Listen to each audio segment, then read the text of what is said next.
One mid-sized Ohio city, population 116,912 at its peak, produced the following: the tapered roller bearing, without which the American automobile does not function; the vacuum cleaner, so thoroughly that the British verb for the act is still to hoover; the Diebold Bank vault, whose survival in the rubble of the Great Chicago Fire made the company's reputation and brought it to Canton permanently.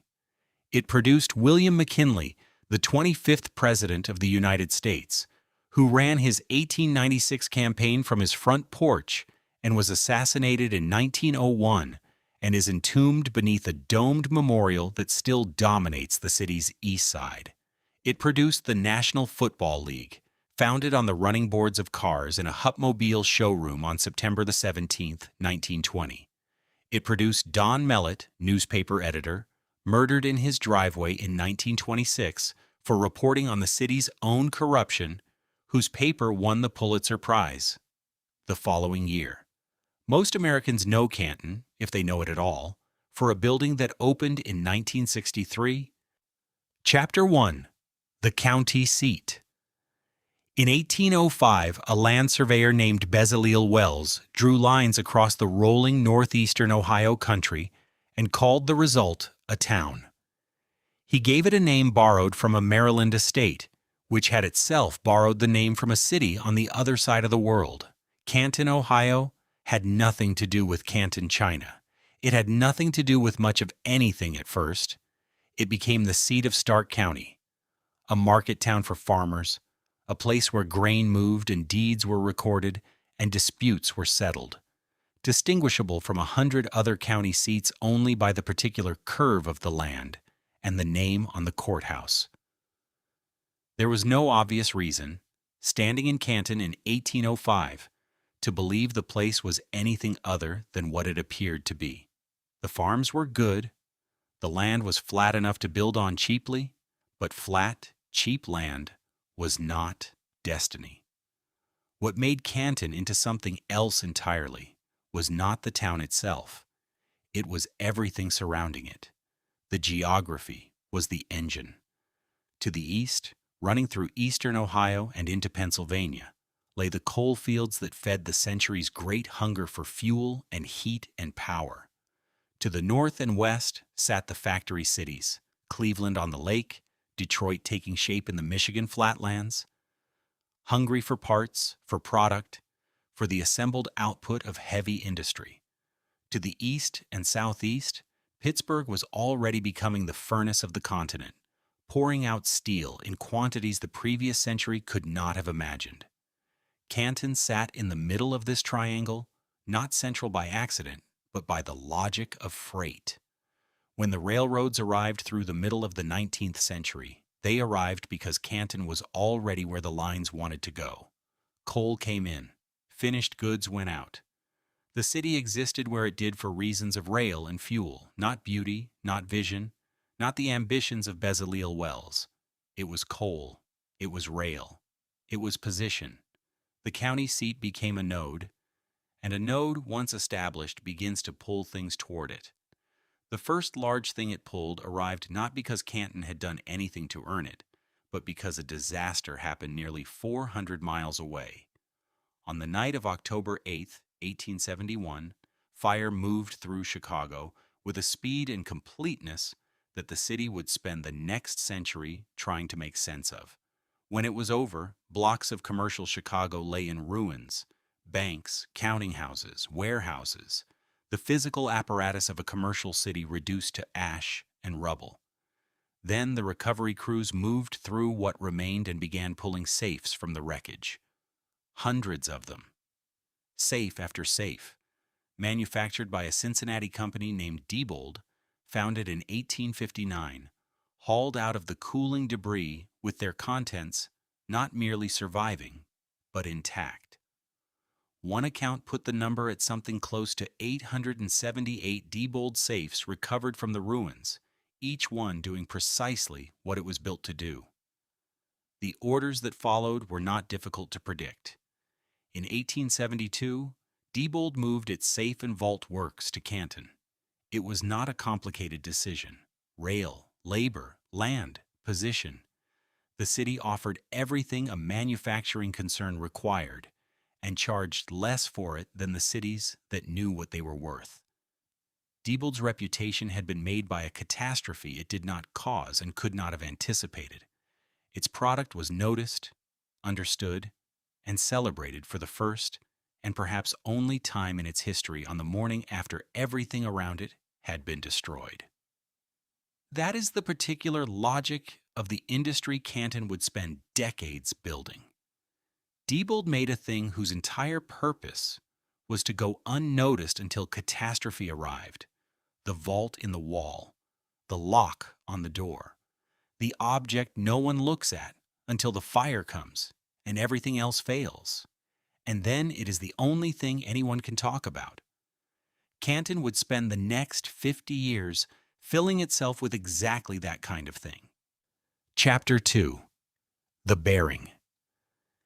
Henry Timken had already made his fortune once.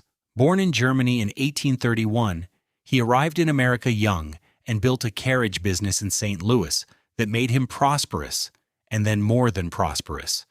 His patents on carriage springs put him in the upper tier of American manufacturers at a time when the carriage was still the dominant machine of personal movement. He could have stopped there. He did not stop there. Late in his 60s, Timken turned his attention to friction.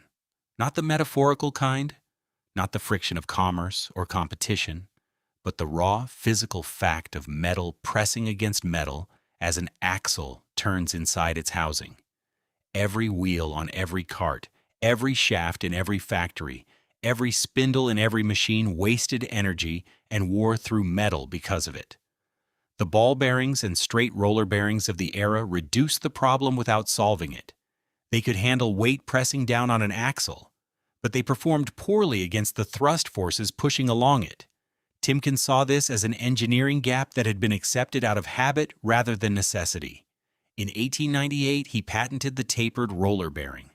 The geometry was the insight: cone-shaped steel rollers, arranged so that their tapered surfaces could absorb both radial load and axial thrust at once, reducing friction more completely than anything before it. He incorporated the Timken Roller Bearing Axle Company in St. Louis in 1899. Then he looked at a map. The automobile was not yet a mass object in 1901, but it was becoming legible as one. Timken understood what it would need: not prestige, not novelty, but bearings. Tens of millions of them. He moved the company to Canton that year, and the logic of the choice was the same logic that had already drawn Diebold out of the ruins of Chicago. Position. Canton sat between the automakers assembling their first plants in Detroit and Cleveland, and the steel makers pouring the raw material in Pittsburgh and along the Cuyahoga. The bearing lived precisely at the intersection of those two industries, and so Canton was where the bearing would be made. The timing held. The automobile market did not merely grow, it multiplied. Every car that rolled off an assembly line in the first decade of the new century carried Timken bearings in its axles. Not one bearing, not a few, but bearings throughout the drivetrain, in places a driver would never see and could not name. By 1909, the Canton works were producing more than 850,000 bearings a year and employing approximately 1,200 people. Henry Timken died that same year in the spring, before the full scale of what he had set in motion became visible. His sons carried it forward. They carried the plant. They carried the payroll. And in 1917, they made the decision that transformed Timken from a large manufacturer into an institution. They began making their own steel in Canton. The reasoning was precision. Bearing steel required a specific alloy, ground to tolerances that left no room for variance in the raw material. Rather than depend on outside suppliers, they built their own furnaces. The steel works grew alongside the bearing works until Timken was two great industrial operations sharing a name and a city. The largest employer Canton had. the anchor around which the rest of the economy organized itself. The Timken family became what the Diebold's had become before them, a name legible in the city's architecture, its philanthropies, its civic rhythm. But the product remained invisible. The tapered roller bearing sat inside the axle housing of virtually every automobile in America, doing its work in darkness, reducing friction at 30 revolutions per second, noticed by no one. It was noticed only when it failed, when the wheel seized, when the grinding began, when the car stopped. This was the thing Canton made, not the car, not the road. The part inside the part that made the car move at all. The city would keep making it for 100 years. Chapter 3. A Janitor's Cough. James Murray Spangler was 60 years old and running out of time. He had worked enough jobs in enough cities to understand what it meant to end up pushing a mop through the corridors of a department store in Canton at midnight, breathing other people's dust. He suffered from asthma, a chronic wheeze that worsened with every pass of his carpet sweeper, every cloud that rose from the fiber and settled back into his lungs. The dust was the enemy, and the sweeper was its ally. Spangler, being a practical man with nothing much to lose, decided to build something different. In 1907, he assembled his machine from the materials available to him: a tin soapbox, an electric fan motor, a broom handle, a pillowcase. The pillowcase became the dust bag. The fan drew air through the carpet and into the box, and the box pushed it through the cloth, and the cloth caught what the old sweeper had simply redistributed. It was crude, and it rattled, and it worked. He filed the patent in 1908. What he did not have, what he had never had, was capital. He showed the suction sweeper to his cousin, Susan Hoover. She used it and saw what it did and brought it to her husband. William Henry Hoover ran a leather goods and horse collar operation in the small village of New Berlin, a few miles south of Canton, in a building that smelled of tanned hide and machine oil. He was not a sentimental man. He was a manufacturer watching his market die in real time because the automobile was killing the horse, and a world without horses had no use for harnesses. He needed something to make. Spangler's machine, rough as it was, offered the answer. In 1908, Hoover purchased the patent, initial capital around $36,000, kept Spangler on as superintendent and partner, paid in royalties, and founded the Electric Suction Sweeper Company in what would soon be renamed North Canton. What followed was one of the stranger quiet conquests in American industrial history. Hoover refined the machine, marketed it through free trial advertisements, and built a company that spread first across the United States and then across the Atlantic. In Britain, the dominance was so complete and so early that the language itself surrendered. People did not vacuum their carpets, they hoovered them. The machine was not a vacuum cleaner, it was a hoover. The brand became the verb, and the verb became invisible, and the invisible is the only permanence industry ever truly achieves. The word would outlast the factory. It already outlasts almost everything else. The irony settled without ceremony, the way ironies do when no one involved is watching for them. The man whose name entered the English language as a common verb had made horse collars. The man who actually built the machine, who assembled the soapbox and the fan motor at midnight because his lungs could not take another winter of dust, died in 1915, relatively obscure, while the company grew under someone else's name. Not Spangler's invention, Hoover's word. The janitor coughed his way into history and was forgotten there. By the time the Hoover Company was fully established, Canton had become something specific and difficult to replicate. Republic Steel's furnaces filled the southwestern sky with orange light on night shifts. Belden Brick's kilns fired day and night, feeding the construction of a country that was building itself out of fired clay as fast as it could. Canton made bearings and safes and vacuum cleaners and steel and brick, the parts that went into the machines that built the infrastructure that carried the goods the city itself produced. It had become, without quite naming it, a machine for making the parts of other machines. It had done this through accident and adaptation. A German immigrant's geometry, a janitor's cough, a harness maker's necessity. Each invention arrived sideways. Each inventor arrived ordinary. The city absorbed them all, set them to work, and kept running. It would keep running for a while. Chapter 4. The Front Porch. William McKinley arrived in Canton as a young lawyer and stayed. He read law, opened a practice, and married Ida Saxton in 1871. Ida, whose family had founded the city's first bank, whose roots in the county ran as deep as anyone's. Canton gave him a base, and he used it methodically. Congressman from Ohio's 16th District, then governor, then the Republican Party's nominee for president in 1896. He had not wandered far from North Market Avenue to do any of it. The career had a deliberate, domestic quality that the city recognized as its own. His opponent that year, William Jennings Bryan, took the opposite approach. Bryan crossed the country by rail, speaking from platforms and plazas, carrying his voice to every population center he could reach. McKinley did not. He stayed home in Canton, and he let the country come to him. What followed was among the stranger spectacles American politics had produced.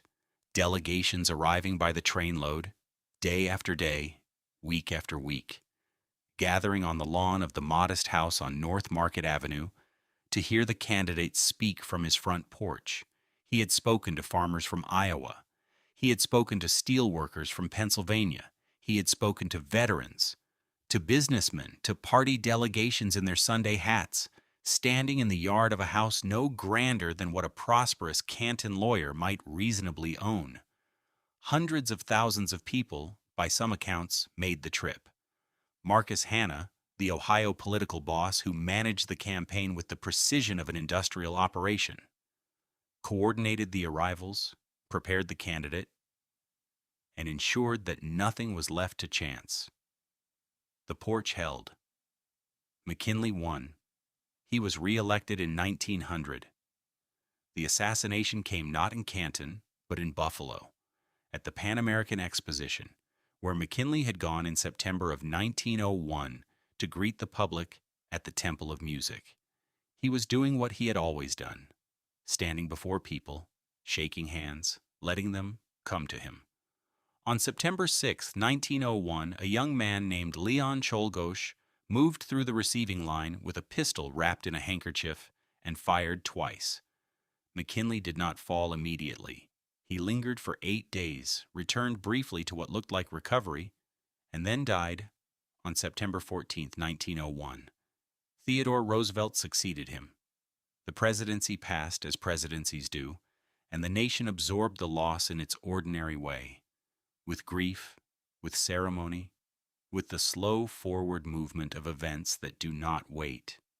Canton brought its president home, not to the house on North Market Avenue, not to the county courthouse where he had practiced law, but to a hill above the city where something permanent could be built. The McKinley National Memorial is a great domed mausoleum of granite, not a monument to a campaign or a policy, but a tomb. McKinley is entombed there, and Ida beside him, and their 2 daughters, who had died in childhood before any of the campaigns had been run. The memorial was dedicated on September 30th, 1907, 6 years after the assassination, and its dome rose above the surrounding city in a way that nothing in Canton had quite risen before. It was visible from a distance. It remains visible now. He had always let the world come to him. He had stood on a porch in Canton and drawn the country to his lawn. He had stood in a receiving line in Buffalo and drawn a crowd that included his killer. He was a man who believed in the fixed position, the prepared ground, the crowd arriving on your terms. Canton built him a dome when he was gone, fixed on its hill, drawing visitors up the long flights of granite steps. The porch is gone. The dome remains. Chapter 5. 15 Men on the Fenders. Professional football in 1920 was not a sport so much as a rumor of one. Teams formed and dissolved between seasons. Rosters were rated midweek by rivals offering slightly more cash. Players competed under assumed names to protect their college eligibility, or simply because no one was checking. There were no shared rules, no shared schedule, no shared anything. What existed was a loose constellation of regional clubs. Most of them Ohio operations, a few from Indiana and Illinois, playing each other when it was convenient and ignoring each other when it was not. The whole enterprise had the feel of something that might disappear before anyone thought to write it down. Canton had one of the stronger clubs. The Canton Bulldogs had been winning games since before the war, drawing crowds to Mahoning Road on autumn afternoons, and by 1920 they carried genuine regional prestige. Their most famous player was Jim Thorpe, two-time Olympic gold medalist, Carlisle graduate, the most celebrated athlete in the country, a man whose name alone could fill a grandstand. Thorpe played halfback with a physical authority that made defenders remember the collision for days. He was not the team's owner. That was Ralph Hay. Hay ran an automobile dealership in downtown Canton, a clean and orderly showroom on Cleveland Avenue that moved Hupmobiles and the occasional Jordan or Pierce Arrow to buyers who had recently acquired the money to want one. He also owned the Bulldogs, which made him the sort of man other team operators called when something needed organizing. In the summer of 1920, what needed organizing was everything. The meeting convened on September 17, 1920. Representatives from roughly a dozen clubs arrived in Canton to formalize what had been, until then, entirely informal. They came from Akron, from Dayton, from Chicago, and Decatur and Rochester. Hay's office could not hold them all.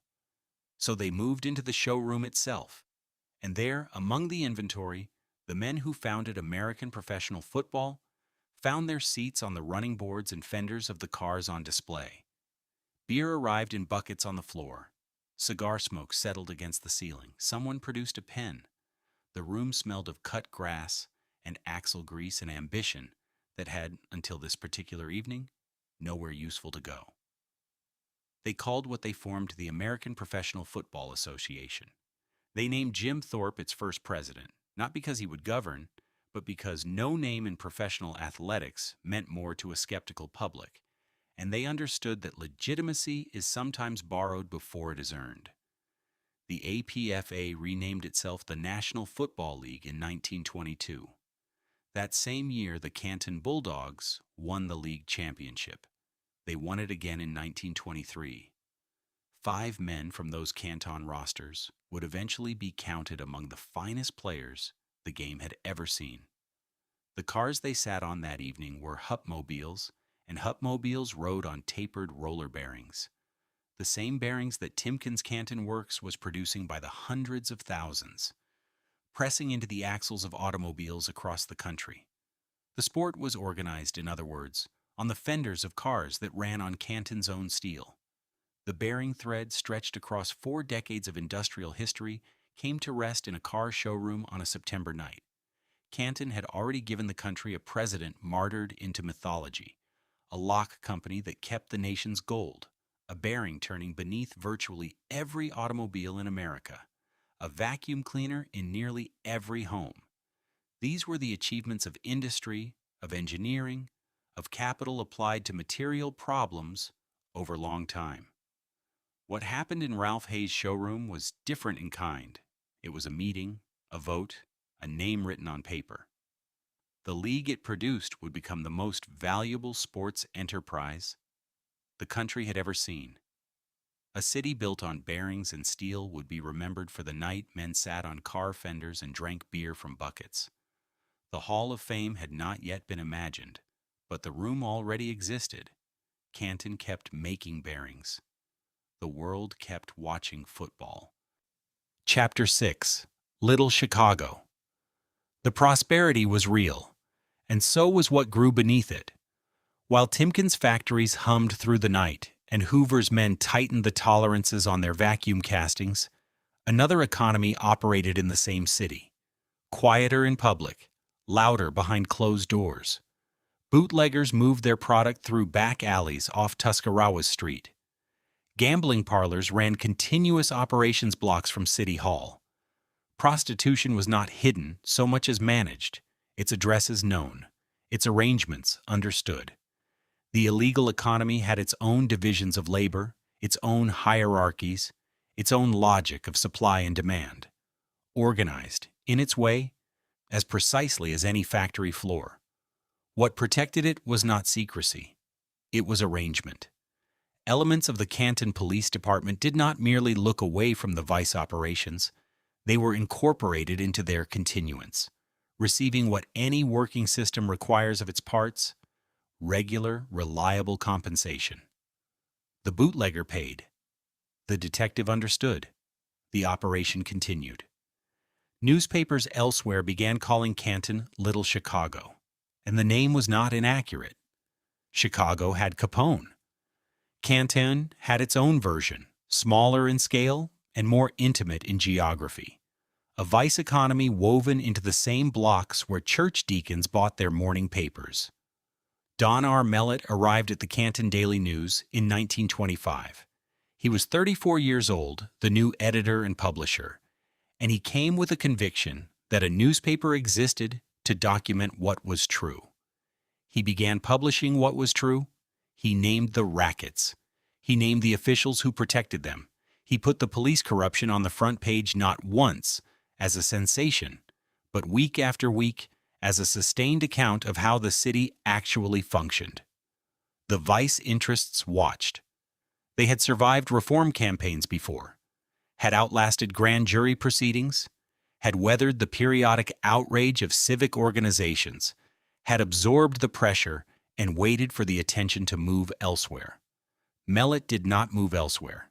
He printed names in July and again in August, in the autumn and into the winter. Not a campaign, a chronicle. The difference being that a chronicle does not conclude on its own terms.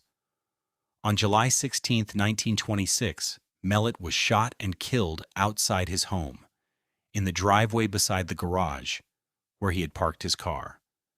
The men who fired the shots had been hired. The arrangement ran back through the bootlegger networks he had spent 18 months exposing. Patrick McDermott, an ex-convict, was among those identified as having carried out the killing. Floyd Streitenberger, a detective of the Canton Police Department, was among those later convicted in connection with arranging it. A serving police officer had helped organize the murder of the editor who had written about serving police officers. Several men were imprisoned. The killing became a national scandal of a particular and clarifying kind. Not a mystery, but a demonstration. It showed what a corrupt arrangement will do when documentation becomes sufficiently precise and sufficiently persistent. Journalists across the country understood exactly what had happened and why. In 1927, the Canton Daily News was awarded the Pulitzer Prize for Public Service, given for the anti-corruption campaign that Mellett had run and that had cost him his life. He did not receive the prize. The prize was given for the work. The work had been accurate. The same prosperity that built the Diebold safe and the Timken bearing. Objects whose whole purpose was order, security, the resistance of failure, had also built the arrangement that murdered a journalist in his driveway for writing down what he saw. One city, one economy. The order and the corruption were not opposites. They were adjacent products of the same relentless, indifferent growth. The Pulitzer sat in an office in a building on a street where men had once decided a man should die. Canton kept making bearings. Chapter 7. Full Capacity. In 1950, Canton, Ohio held 116,912 people. That number, unadorned, carries the weight of a city at the precise moment of its greatest confidence, a city that had not yet been asked to doubt itself. Picture Canton in the winter of that year. The Timken plant on Duber Avenue ran through the night, its furnaces visible from the highway as a low orange signature against the dark. The Hoover plant in North Canton changed shifts at 6 in the morning, and the parking lots filled in the dark with the cars of men who had bought those cars because the work was steady. Diebold's factory hummed with the production of safes and vault mechanisms and the early bank equipment that would define the next decade of the company's ambitions. Republic Steel's mill ran at capacity. The brickworks, the machine shops, the ancillary suppliers that lived in the shadow of the large plants, all of them busy, all of them confident. Downtown Canton on a Friday afternoon was dense with workers spending wages in the department stores on Market Street. And the department stores were open because the wages were real, and the wages were real because the factories ran full. This was the post-war arithmetic. The factories employed tens of thousands. The tens of thousands spent in the city. The city grew to hold them, and each term in the sequence seemed to guarantee the next. The boom felt structural. It felt permanent. It was not permanent. The pressures arrived without announcement. Not a single closure or a single recession, but a slow, disaggregated erosion that began in the 1960s and accelerated without pause through the 1970s and into the 1980s.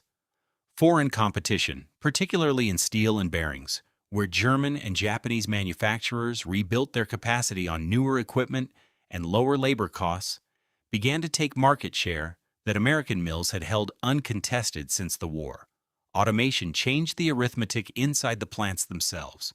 Fewer workers were required per ton of steel, per bearing produced, per safe assembled. The search for cheaper, non-union labor sent investment toward the Sun Belt and increasingly abroad. What had taken 3 generations to build, the dense, interlocking network of manufacturing employment that was Canton's economy, began to thin. The steel mills cut shifts first, then curtailed operations, then closed sections of floor that had run continuously for decades. The bearing and rubber and machine plants shrank in increments that were, individually, unremarkable. Not a catastrophe, a subtraction, not a collapse, an attrition. The work that had defined fathers and grandfathers did not disappear in a single announced closure. It disappeared in 100 unannounced ones, in a decade of quarterly decisions made in boardrooms elsewhere, in the slow reclassification of Canton's labor force, from employed to underemployed to gone. Timken was the exception. It endured, not unscathed, not unchanged, but endured. It remained one of the few American bearing manufacturers to survive the full force of global competition, absorbing the pressure through rationalization and engineering investment and a willingness to become, if necessary, a smaller company. Its steel operations were eventually separated from the bearing business entirely. In 2014, they were spun off as Timken Steel, a distinct public company headquartered in Canton, still producing steel on the same ground where the original mill had stood. The bearing company remained. The name remained. But the survival of a company is not the survival of the city it once carried. A leaner Timken employing several thousand workers is not the Timken that, alongside Hoover and Diebold and Republic Steel, had underwritten the payrolls of a city of 116,912. The anchor held, but it held a smaller weight. The population that had peaked in 1950 did not know it had peaked. The factories that ran full in that winter did not post a notice when the turning began. The turning began anyway. Canton had kept making bearings. Now it would begin to count what it was losing. Chapter 8.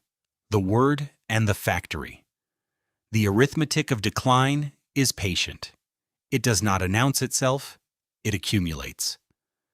After the 1950 census fixed Canton at 116,912, a number that would stand as the city's high water mark. The population began its long subtraction, one decade bleeding into the next, with a quiet insistence that made it easy at first to mistake for normal variation. Families left for the suburbs. Then the suburbs left for exurbs farther out still. Then entire plants dissolved, and the people attached to them dissolved with the plants, into other cities, other states, or into the harder category of those who stayed and had less. By the early years of the 21st century, Canton held roughly 70,000 residents. 40% smaller than it had been at its peak, a city that had shed nearly half its population across 50 years without a single catastrophic event to explain it. Downtown absorbed the loss in the most visible way. The department stores closed in sequence.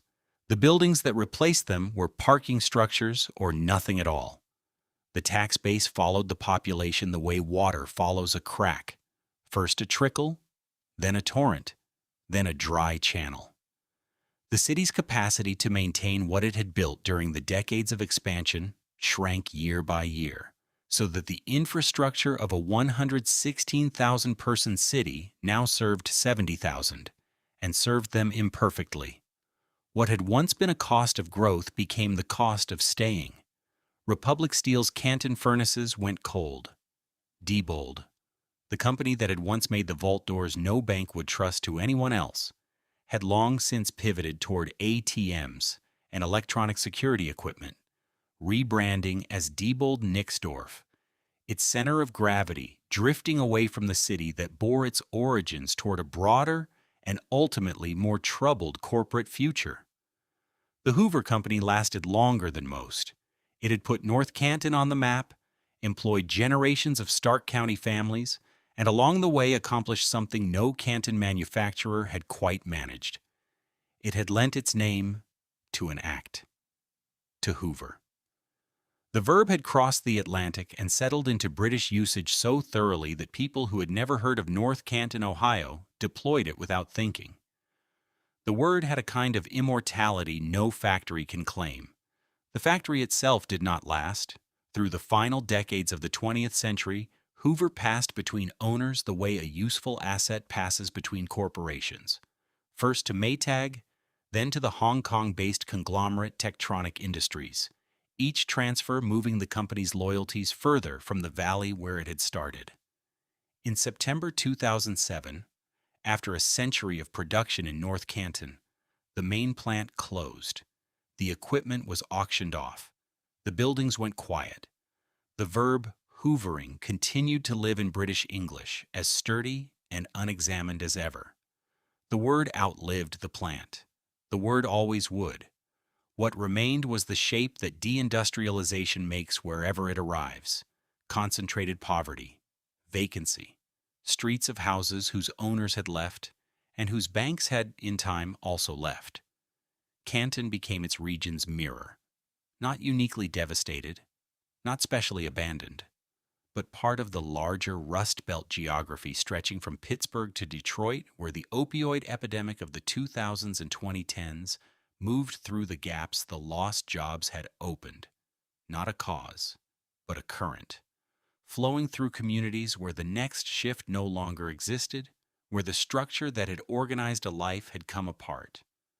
The city had made bearings and vacuums and vaults. A bearing does not call attention to itself. It simply holds. Canton had held in that way for a long time. By the second decade of the 21st century, it had reached something that felt, at least, like a floor. Chapter 9. The Parts No One Looks At. The Hall of Fame opens its doors every morning at 9. By midsummer, the parking lots off George Hallis Drive fill before 10.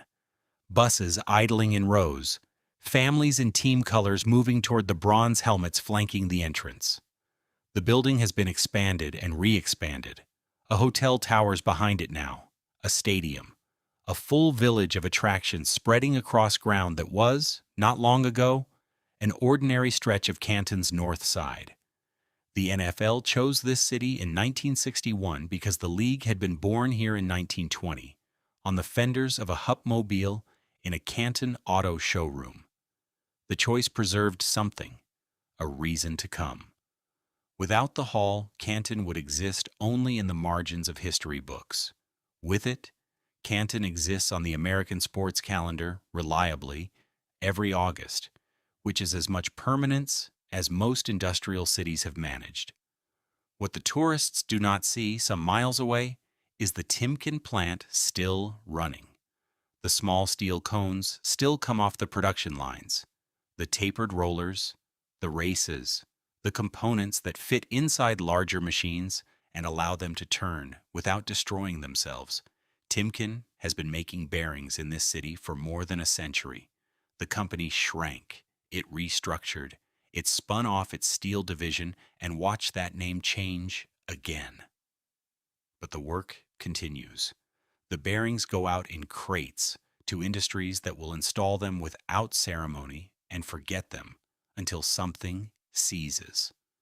The Hoover plant in North Canton was saved by a different kind of reinvention. The brick shell remains, the long red brick walls, the manufacturing floors now converted to apartments and offices and small businesses. And above it all, the original Hoover clock tower still stands, its face visible from the street, the way it was visible to workers coming off the early shift in 1952, in 1968, in 1987. The last vacuums were built here in 2007. What replaced them is quieter and harder to explain. People live inside the machine now.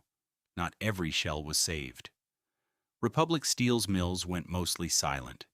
The brickyards that supplied the buildings of half the Midwest closed one by one. Diebold, which made the safes that kept the money of a nation, moved its concerns elsewhere and found trouble of its own. The city that once held 116,912 people holds roughly 40% fewer. The population that remains is older, poorer, more medicated than the one that came before. There are streets where the houses still stand, streets where the gaps between houses have become grass, and streets that are mostly grass now with a single house remaining, the way a line of text looks when you delete the words that held it together.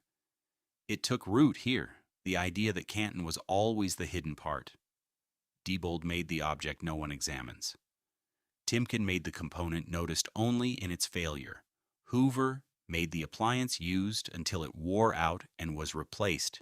The city made the parts that went inside the larger thing, the American economy, the American century, the American game, and was itself in this a kind of bearing. It held. It turned without calling attention to the turning. It was used while it was useful, and when it was no longer useful in the same way, it was set aside, and the larger machine moved on. And people who had never been to Canton still watched football on Sundays without knowing where the game had been written down. The McKinley Memorial still stands on its hill above the west side of the city.